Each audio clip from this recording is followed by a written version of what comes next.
talking about our solution that we believe will help make the Ottawa River healthy and beautiful and keep it that way. But before I do that, before I talk about solution, I want to tell you a little story. Okay. So here we have Kat, who's actually going out for a jog along the Ottawa River. When she found this particular plant that kind of stood out, she didn't know what it was, and so curiosity letters that we got, I'm going to take a picture of this. I got a couple of friends in Ottawa River Keepers. I'll send it to them, and maybe they can tell me what it is. So she snaps a photo of it, saves it to her phone, and then continues on her travel. Later that day, after being exhausted from the jog, she gets home but forgets to send the photo, and it just stays in her phone there, not being sent. A couple of weeks later, after that, she goes on to for another jog, and she sees the plant that she saw there a couple of weeks ago now grown and spread all along the riverbank. And what ended up being there for a photo, or for the plant, was the dog strangling vine, which is an invasive species. And so this is a problem for the Ottawa River. There's many watersheds, many conservatories, but it's very difficult to share information, and there's no easy way. When the public is out there going for jogs, going for bike rides, they can't be proactive and spot things and report it to the right agencies. So that's a problem that we're here to tackle. So who are the RiverRangers? RiverRangers are people like my dad, who every year goes to our lake and he takes the water samples for the lake associations. It's the people involved with the Ottawa River Keepers, and they all go and they work really hard to make sure they get really good samples, but actually they don't ever get to see the results of them. They don't get to see the analysis. And my dad said something, he just got a report back, and he said, what do these levels mean? He got a phosphate test. He's like, I don't know what it means, it's a form. So there's all these people that are crazy passionate about the Ottawa River and the watershed and all the surrounding region, but they have no context and they have no way to share that data. So I'm going to get right into it and do a walkthrough of our app and what it does. Now, our app works on the internet, but it also works, you can see it, it's here on my phone. It's a little bit small, I'm just going to show you that it does create an app on your phone. But it works on all devices, so you can use it on your phone, but you can also use it on your computer. Now, when you open this up, you're asked to register or log in, but you can also just continue as a guest, and we're going to do that because, you know, sometimes you don't want things behind a little firewall. And as you can see, it's found where we are.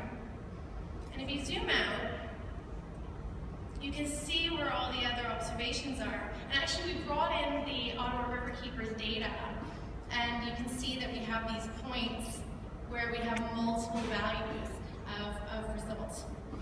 And one of the things that we really wanted to do with this is to give some context to people so they understood that there's the sub-watersheds and there's all these conservation authorities. And a lot of times people that don't know, like the other team said, they don't know who to report this data to. So what we have, I'm going to zoom out a little bit further for you.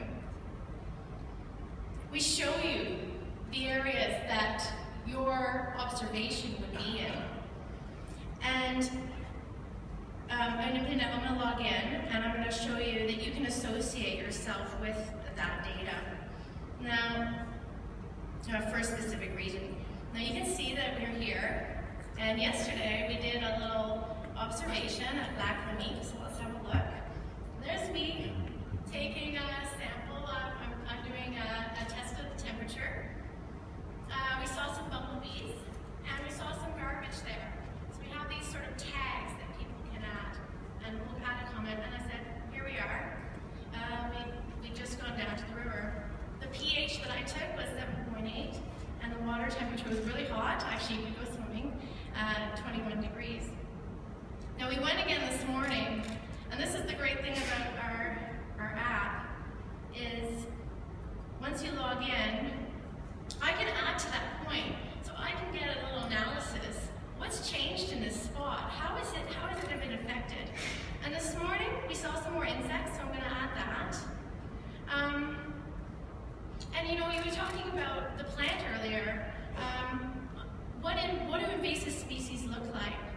about strangling vine. Here's a nice picture to show you what it is. We have some information from our geographer about identifying it, and then what the effects of that plant is on the environment. So it's a way to educate the public, like my dad, who didn't know what the phosphate levels meant, that he could get that information. So because this is just a simple test, I just enter in a pH, and the water was cooler this morning. Oops. And water was clear. Okay, so you can just write what you like, observations, and it gets added, and you can see now there's 2 reports of insects, and you can see that you have my data as well. And then what we have is these sort of micrographs that you can sort of see the trends happening in that location. And that means that people, when they go and they see, they're like, oh, I can see E. coli levels or whatever, that the water keepers are testing big panels. Obviously, as a user, I can't test all those things. But I'll show you quickly on the map where they are. And you can see all the great stuff that they're doing. I'm just going to quickly add an observation though. I live near New Edinburgh Park. Oops. You can search to help you get there if you have to enter data later. And I'm going to add a new observation right here. And I found a plant there, and I want to ask the river keepers, is this an invasive species? I don't know. And it's a plant.